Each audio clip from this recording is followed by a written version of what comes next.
5, 4, 3, 2, 1. The demands of science are very great indeed, and we should not grudge making the requisite allocations for scientific research.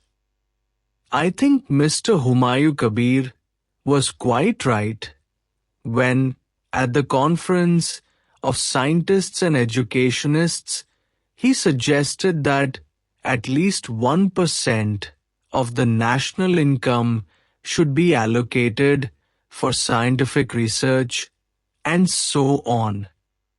I think it is not a very big demand. At present, we spend only 40 crores rupees, and that is not by any account an adequate sum which is needed in order even to implement what has been spelled out in the Scientific Policy Resolution of 1958.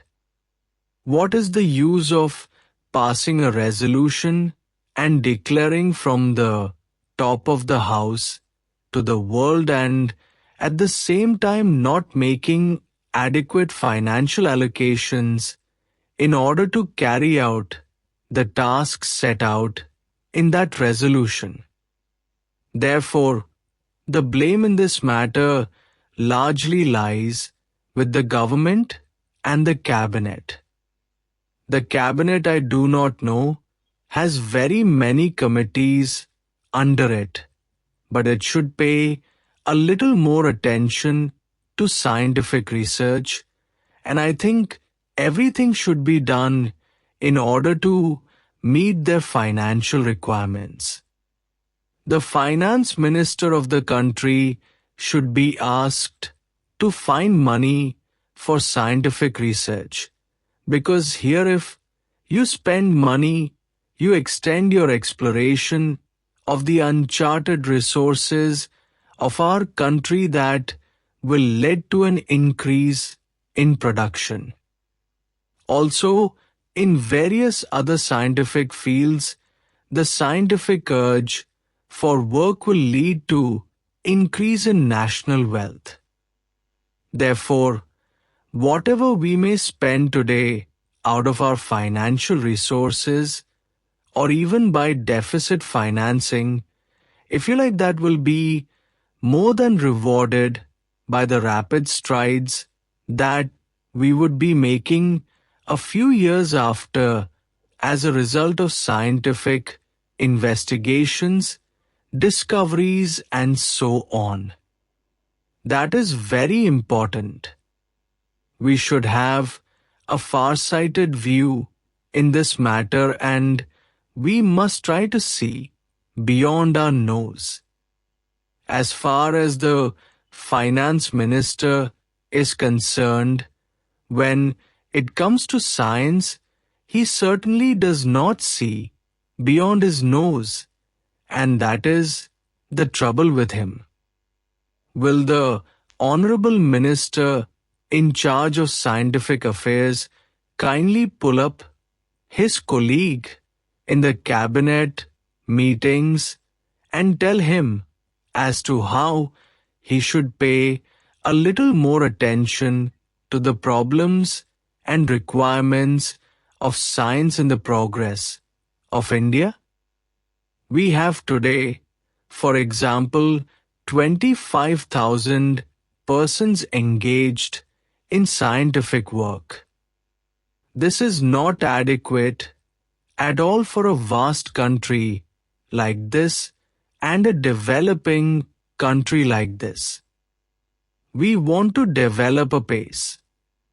Therefore, that number is far too inadequate in proportion to the size of the country.